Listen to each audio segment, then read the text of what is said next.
que j'aime beaucoup avec le Disney Art Challenge, c'est qu'on travaille avec les animateurs de demain, d'une part, et en plus, ils sont français. John Lasseter est bien évidemment un très très grand connaisseur de l'animation et il sait que la France est un grand pays d'animation.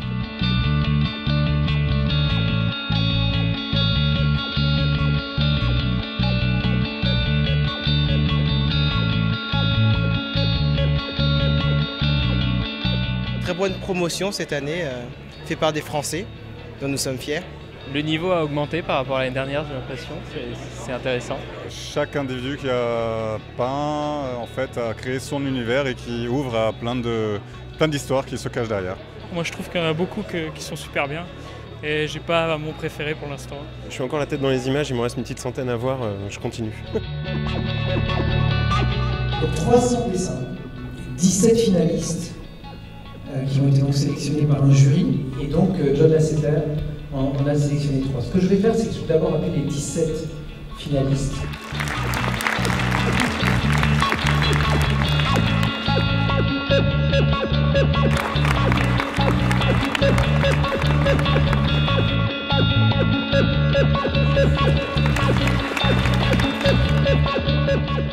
À l'unanimité, le souffleur de nuages, Bravo Arnold.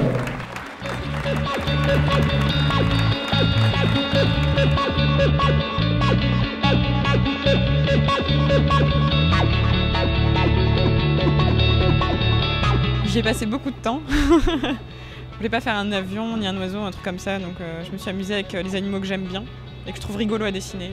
Je trouvais ça plus dur en fait de faire qu'un seul personnage en fait. J'avais besoin qu'il y ait une interaction un peu, qu'on voie une relation entre les deux personnages, parce qu'un personnage tout seul, on a plus de mal à justifier ce qu'il fait là.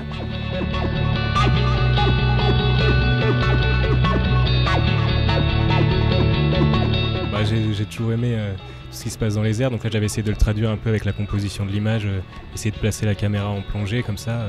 C'est vrai que c'est assez parlant, même en termes de composition d'image, on peut vite arriver sur des choses intéressantes. C'est fou, non, c'est fou. C'est fou parce que ça a une visibilité énorme en fait, quoi. Moi j'aime bien quand je fais une image, ça raconte pas toujours des choses extraordinaires, hein, on va pas se mentir, mais j'aime bien dire quelque chose, j'aime bien me faire plaisir, raconter une petite histoire. C'est un peu pour ça que j'ai choisi les métiers de cinéma d'animation, c'est pour raconter des histoires aussi. Quand j'ai une idée, ça vient un peu comme ça, enfin c'est un peu des flashs quand vous lisez un sujet, et au fur et à mesure avec les références que vous avez, c'est surtout les références qui vont faire que ça va se débloquer en fait, je pense. Ouais, c'était une bonne idée, visiblement ça a payé.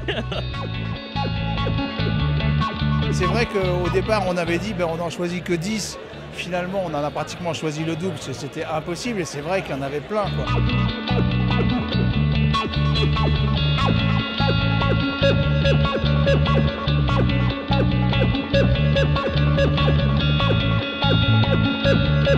I love this one. That's beautiful.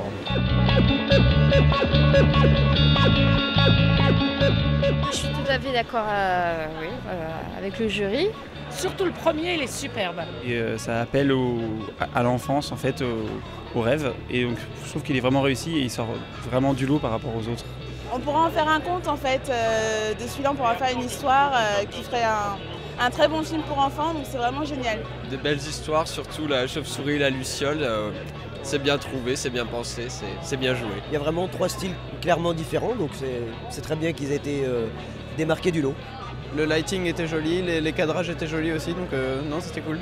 Je trouve que c'est une très bonne initiative de Disney et c'est dommage qu'il ne l'ait pas fait quand j'étais étudiante. Moi personnellement ça a été une bonne claque, j'ai envie de devenir meilleure. Et félicitations à eux, bravo. Bravo à tous vraiment, c'était très très bien. Il y en aura un 3e l'année prochaine qu'on va commencer à mettre en place et qui aura sans aucun doute le thème du prochain film de Pixar qui sortira l'été prochain, mais on verra, on l'annoncera bientôt.